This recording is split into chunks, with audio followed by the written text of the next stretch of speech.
안녕하세요. And sawadee krap.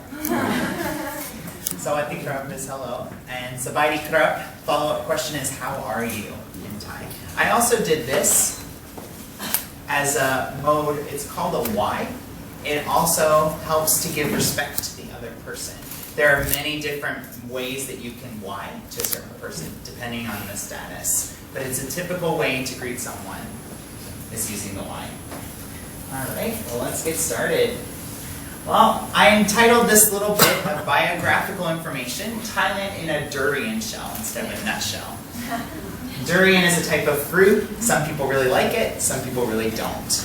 The population in Thailand is about 67 million people. 5.7 are in Bangkok, according to 2003 standards. Huge city, and it was the biggest city outside of America that I've been in. Okay. The next thing is Thai is the official language.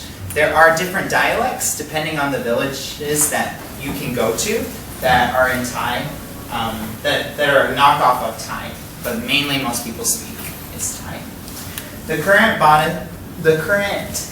money is the baht, which is right here, and I will pass this around. The image here is of the king, the current king that's here. He holds no actual diplomatic status. All he does is a figurehead, and it's very respectful.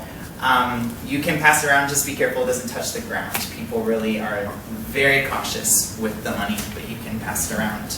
20 baht is about 80 cents American dollars, and 28 to 32 baht equals about $1 American. It fluctuates depending on the economy, but it's really cheap to buy meals and different things. Typically when I ate dinner, I would spend about $2 on a meal, and it was a good heaping size of pad thai or tom yum goong, amazing dishes that are there. And it's about the size of California in equivalency to where it is. And I will show you, I was in Bangkok, flew into Samut Prakan International Airport. I traveled to Chiang Mai twice, all the way up here, 14-hour train ride.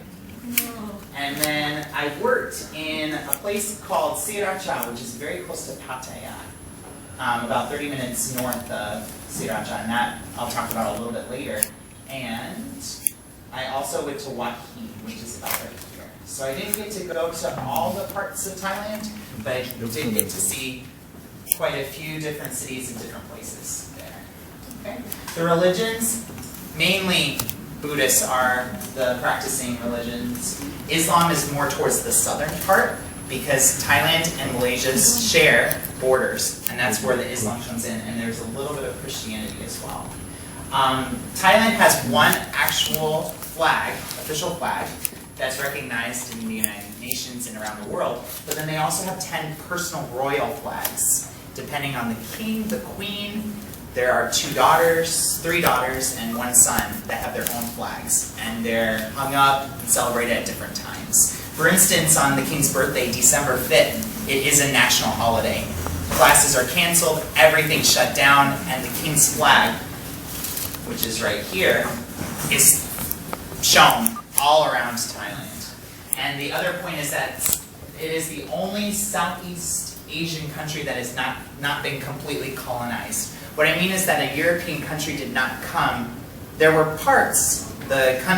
Maybe a European country did actually control a certain part of Thailand, but not the entire country itself. And every other country in Southeast Asia has had some type of presence, whether it's been France, Australia, England, any type of the major European countries. And so Thailand really takes pride in that it has been this way since its creation. Okay? The school I taught at was called Assumption University. It was founded in 1969 and it was first called Assumption Commercial College.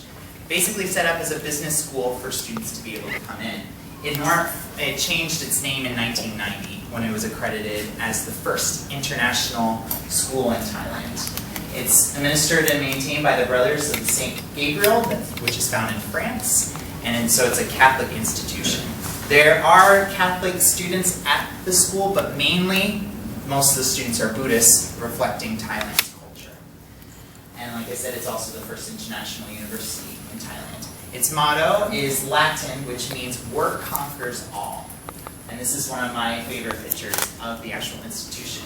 This is called the CL Tower. This is around the place where I worked. My main office was here, the IELE office. And I worked here, my office was here. 29 floors here, this whole entire building. And then the pond, as well as like just a Buddhist shrine that people could go actually in and practice if they wanted to. Here are a sample of some of my classes throughout the semesters. And as you can see, they're wearing uniforms. Basically, every class period they would have to come with a button-up shirt and pants, tucked in, nice attire. However, reflecting the Thai culture, they showed their individuality by wearing coats, jewelry, and different things. This was one of my favorite classes of all of my experiences, and I always love sharing it because I always love talking about them because they bonded so well, they listened to my instructions really well, and they're all Thai, and they were placed into different classes. It was an intensive course that lasted about 6 weeks, and they were able to then be placed in the appropriate class according to their level. So they wore uniforms, and I taught 3 semesters there. All 3 were different. So I learned one way, learned how to teach English, and then the next semester, completely different, learned another way, and then the 3rd semester, again, completely different. So I became very versatile, and I had to. I really had to be adaptable to the changes that constantly occurred. And testing, very similar. They had to come to an actual classroom on time. If they didn't come for 10 minutes, after 10 minutes, they wouldn't be let into the classroom. They couldn't take their midterm or their final. It's very serious. They take their testing extremely seriously. And we had to enforce it as teachers. So I would proctor tests that were maybe French, business, any type of marketing class, a lot of opportunities to see other students in different realms. Okay. And then at the very end of class, my picture here is just something that I had them write each of their names, and it was a fun activity for them to be able to express themselves in writing their names. So this is always the last day of class. I had, in my semesters, I taught every single English class except one that was offered, and that was about 8 or 9 different levels, depending on what my schedule dictated, and it also depended on my students. So my classes normally would meet 3 times a week for academic classes, and then once a week or twice a week for conversation. So I had a mixture of both of those. So I was constantly working through a workbook, such as this. And then that one is actually adapted from a different university, and this is actually the one that they created here at Assumption University, that we actually used. The sample writing exercises were written by actual professors and directors of our program. So the classes were different, and I would have an activity kind of log that was expected of me to teach certain lessons, certain things that I needed to do. And it just kind of depended each day what they wanted me to do, depending also on the level. I also took the opportunity to take my classes outdoors. For a certain activity, there was just one class that I just loved to do this, because our campus was amazing. Again, this is another picture. And I have like 2 or 3 pictures of my campus, but it does no justice to the beauty that was there. And I had them I wrote on the board like 5 descriptions, like water, trees, birds, silence. And they had to write about anything. It didn't matter to me. Just write for 10 minutes. They're really confused. Why am I doing this? What is going on? And then I said, okay, close your books. We're going. We're leading a classroom. Obviously they were shocked. Obviously they didn't know what we were going to do. We ventured into different places and just sat down and I said, all right, now thinking about those 5 words, write what you see, what you feel, what is your expression. And it didn't matter to me what the grammar was or the spelling was correct. What I wanted my students to learn was that they could learn anywhere. And it didn't have to be just in the classroom. It could be anywhere outside. And honestly, why not take advantage of the beauty that was there at the campus? I also had the opportunity to teach teachers This was at the place in Sriracha, which is close to Pattaya. And I taught this for about two weekends, I think it was. And these teachers were crazy. They were, they were really silly, they were really energetic. They really enjoyed learning, and it was more of a fun time for them to be able to gather together as teachers. Kind of funny how we sometimes revert, us as teachers, we revert to sometimes our students' behavior when we get together with our friends. And that's kind of what they did. It was a fun time for them to be able to learn a little bit of English. Their English was extremely limited, but we could do some exercises that they could teach then to their students. And in this picture, they're going on a scavenger hunt. And as you know, this is typical just in Korea. It's also typical in Thailand as well. This is a picture of my youngest students, and they were high school students. It started out as a class of 23 that met on Saturdays. And so my last semester I spent time, right now, I would be finishing up my time teaching these students along with 2 other sections. And it was really interesting to have this boy right here who spoke fluent English, and he's from Thailand. He lived in America for several years. And then this girl who didn't know as much English but was really trying. The dynamics were incredible to have. And they came in to be tested to see if they could learn English and what their level was, so then they could go on to the next level of studying. And I just enjoyed teaching them. They really were a treasure to get to know. I wish I had seen more of them more often, but those Saturdays were really, really memorable, and I got paid a little bit extra too. The sights of Thailand. This one is the floating market, Ampua, where basically people go, they line up the rivers here, and they do their businesses right along the river. You can actually order meals off of the boats that are being cooked for you right there. And there's just a lot of stores, great opportunity to just see the culture that's there in Thailand. This is just a scenery picture just outside of Sriracha.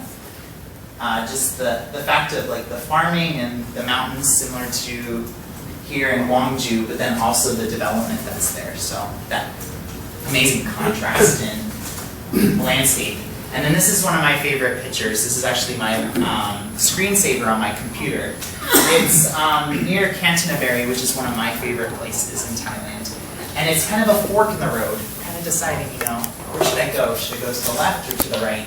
Well, literally, I went to the left. But it's just kind of thinking about what's next, what's the future hold? And it's just a good opportunity just to think about, where is my life taking me? What am I going to do next? This one is really special, this picture. I took this picture about maybe 2 months into my experience, and I got a picture that was very similar to this, mailed to me while I was still in university. And it was at the point where I was really kind of deciding, do I want to do this experience in Thailand or not? And it said, wishing you were here, on the actual postcard. And it's kind of like one of those moments where it's like, looking back, it's like, wow. There's a reason that things happen. And a year and a month later, I'm here taking a very similar picture of it. And so it's just special to see. It's the Royal Temple, actual place that is in downtown Bangkok. And it took me about maybe 45 minutes, 50 minutes to get here from where I lived in Thailand. But it was beautiful to be able to see it and take the picture too. There were 2 amazing races that I did, but they weren't from CBS. They were through a different group. But just being able to take a break from the game and to be able to capture a picture like this of the landscape that's here. This is just a segment of Bangkok.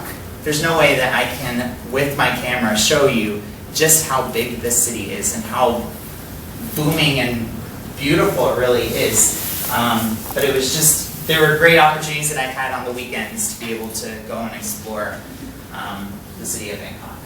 And then this is my favorite part. Kanchanaburi is known for the railway that was built here and their waterfalls that are here.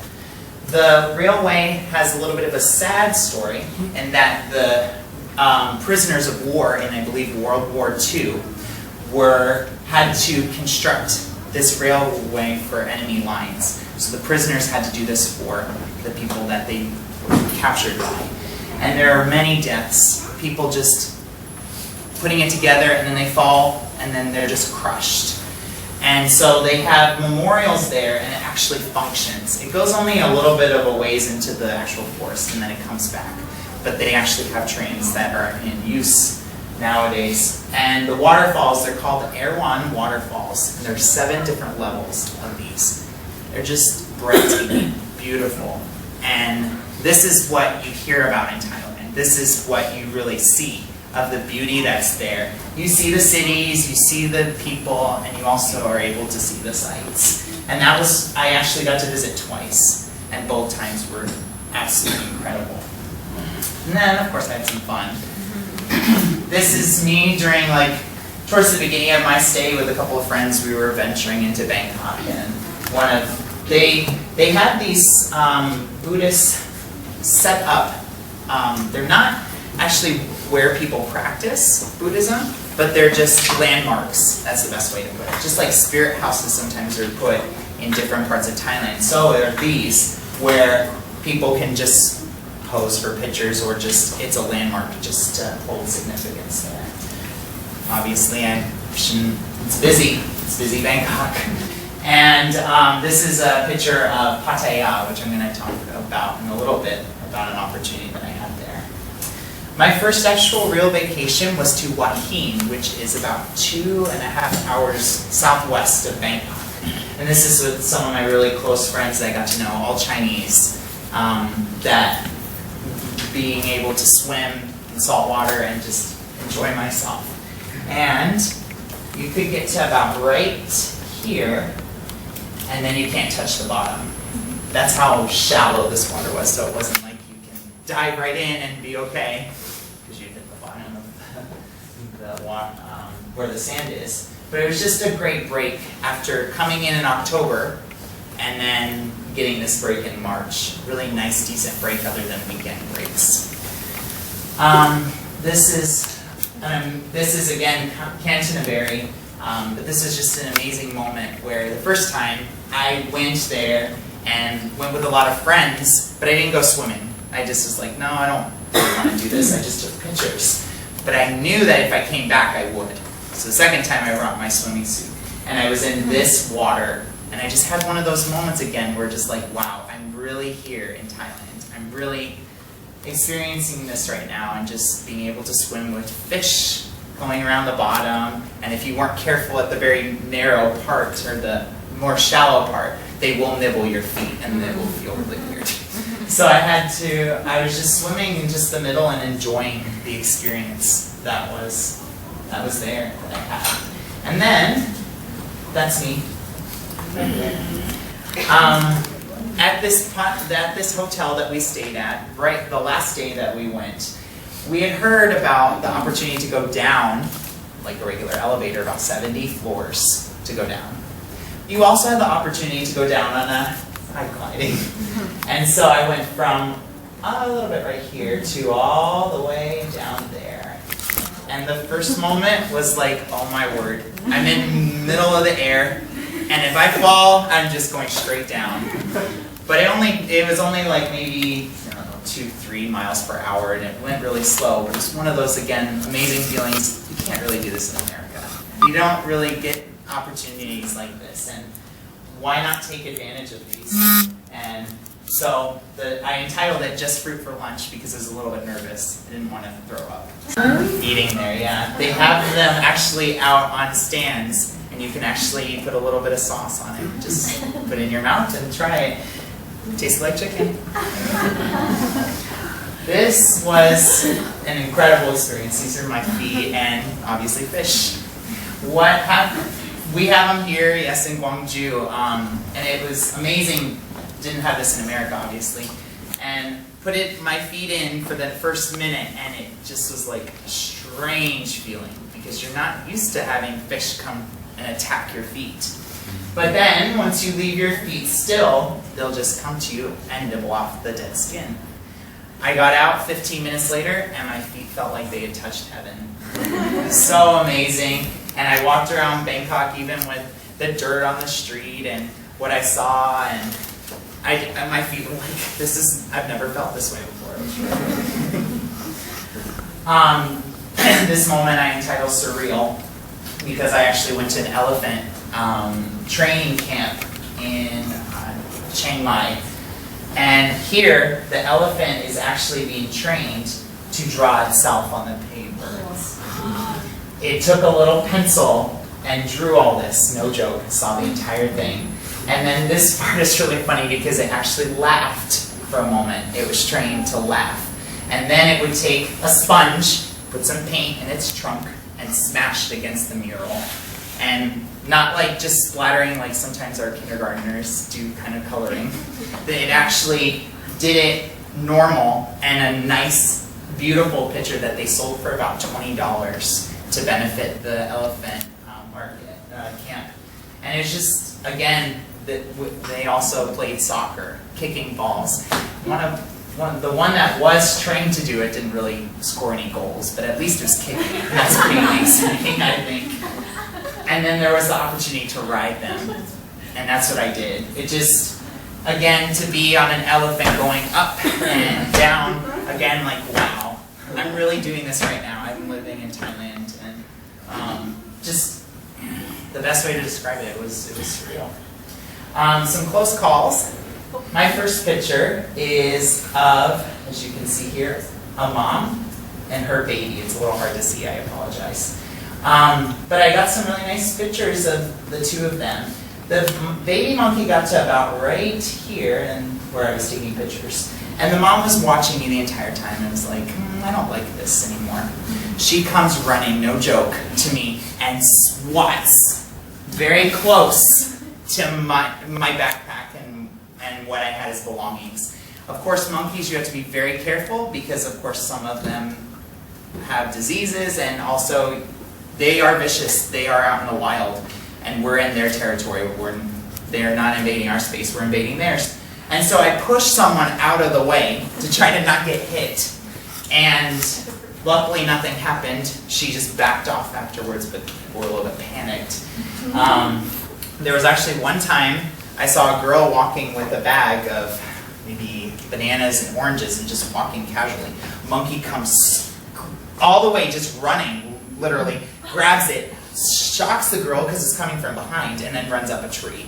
It's like, these monkeys, you're not supposed to bring fruit, and foreigners do it all the time. They bring stuff. So that one's a bad monkey. This one's a good one. This one's got a better story. This monkey was on the very far tree over here, and I was just taking pictures of the scenery. And it came down.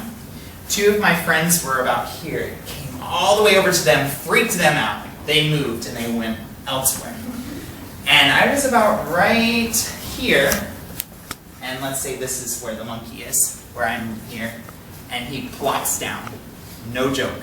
Just plops like this. I have about 14 pictures. I just squatted and just started taking pictures.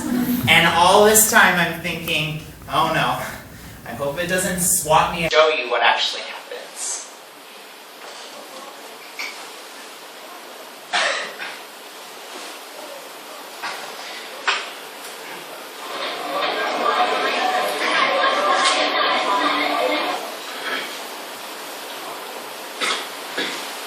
I was actually standing about right here, and one of the women basically mentioned, come back, because this was coming.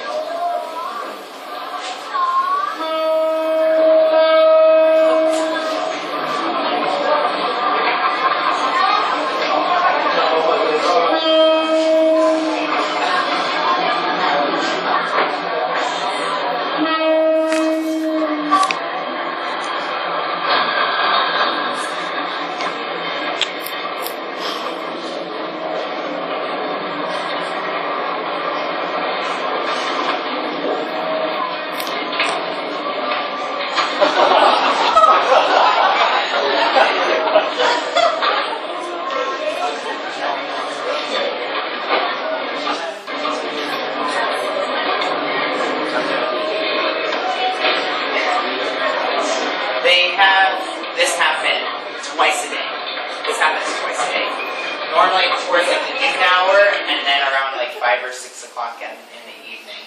And there's been different movies that have this particular bus coming through, but it's amazing to first be there and to experience that.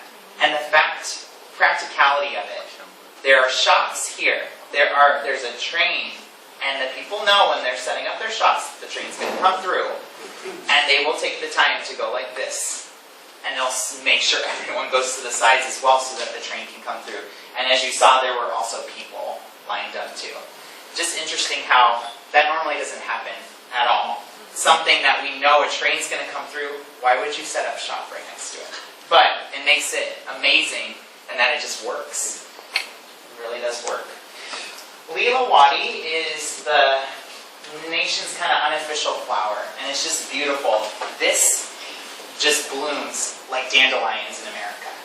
It is just all over. And these are some of my favorite shots of the Lilawati that I saw at different places. There's variations of it. This could be pink, and this could be yellow. This could be yellow, and this could be white. There's different variations. There's about 3 different ones. And it's mainly used for Buddhist monks' sacrifices, giving alms and helping out that way.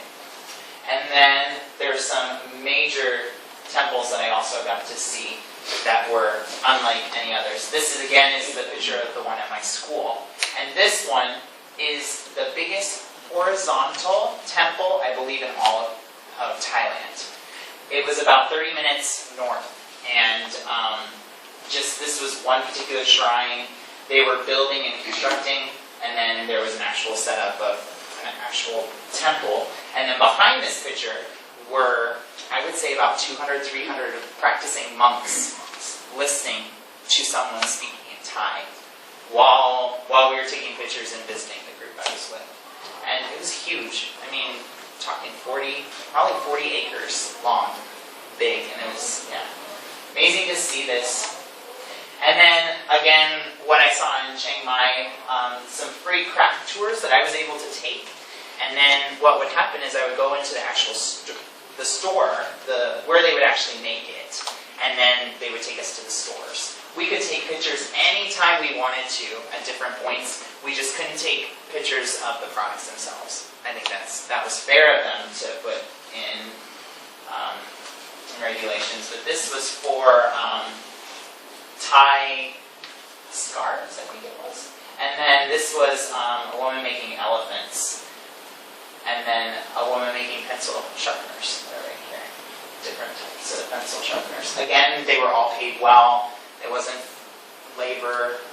The labor was good and they were being paid well. They weren't doing this being forced to. And they enjoyed it. They enjoyed people taking pictures and seeing what they saw. And then one of my last pictures is just of all my friends that I met. And really, Thailand is called the land of